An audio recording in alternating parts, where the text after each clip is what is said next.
Hi and welcome everybody. What is the difference between a reissue and a repress? That is something I want to explore. If you take for example this album, originally released in 1977 and now it has been released by Mr. Bongo. And the hype sticker says first official reissue outside Brazil. Clear, it's a reissue.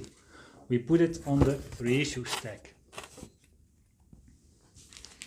Same is true for this album. What color is love? There's no hype sticker, but when you look at the back, it is stating that it has been reissued by Music on Vinyl. Clear. Also a reissue.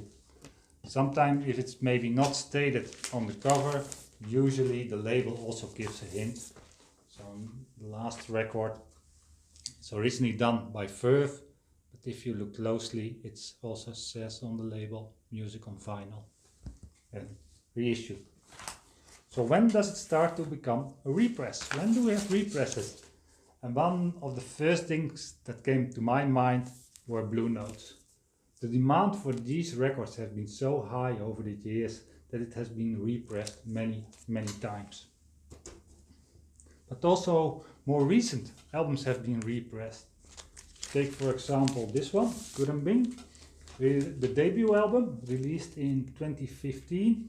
Already after 3-4 months there were no records available and it has been repressed by the label. To differentiate it from earlier pressings, they put an R to the catalog number. So you can see at the end it says an R. That's not the R of reissue, but the R of repress. Let me also put this sign up, repress. So here there was only a few months between the two. But how much time can there be between represses? How long can this be going on? Well, I think that can go on for a long time. If you take this Brazilian album, it's originally released in 1972. This is reissued, repressed in 1982.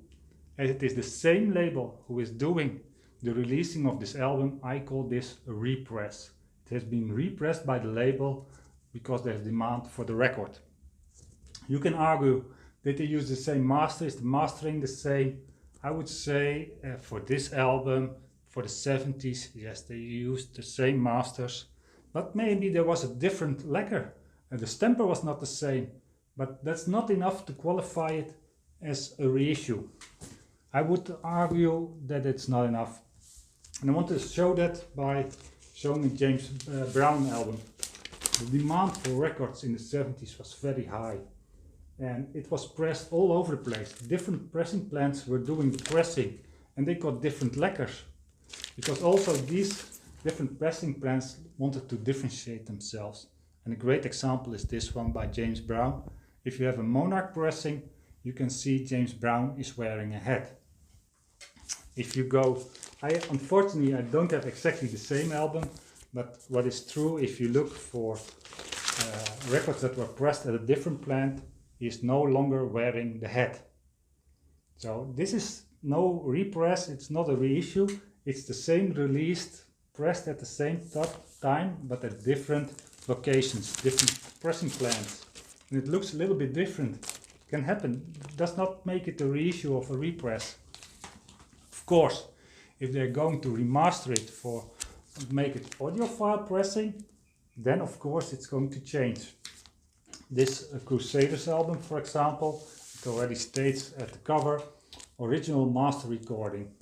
And if you look to the label,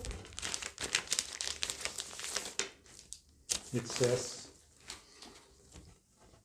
original master recording mobile fidelity sound lab. So it's a MoFi pressing. I would say MoFi is a different label, so I would categorize this one as a reissue. Does this mean that all audiophile pressing automatically are reissues? No. If you take for example this album, I think many will recognize it, and you look at the bottom part, it says audiophile pressing, half speed mastering. And yes, I feel guilty, this one is in the collection. But this is neither a reissue or a repress. This has been released exactly at the same moment as the original album was released. So it's just a different release. It's not a reissue, it's not a repress. So it doesn't go on any of the two. Now if you take this album for example, this is Buddy Hutcherson. It's a release, I think early 2000s. That's whenever I bought it. It's an exact copy of the original mono pressing. Of course, that is not true for this album. I'm pretty sure it's not mono. So it is, for me, it is not a repress, as there's nothing original about this record. So I would say it's a reissue. And that's of course also true if there's an anniversary, like they have at the moment, the 80 years anniversary. But maybe if the band or the label has a certain anniversary and they put out extra demos or unreleased tracks on an album, it becomes a reissue. And I want to close with this one, Prodigy, originally released in 1997. This copy is from 2013, and I would say this is a repress. It has just been, because it's on the same label, it has been repressed by the label just at a later time. So this is a repress. And I hope to differentiate a little bit better between repress and reissue, because the terms are mixed up often. And before we are going to mix up Discogs and change everything, I think it's important that we know the difference between the two, because the value is different. And it's a completely different topic, of course, if it is more valuable or less valuable. But it is good to know that there is a difference. Thank you for watching. See you next time.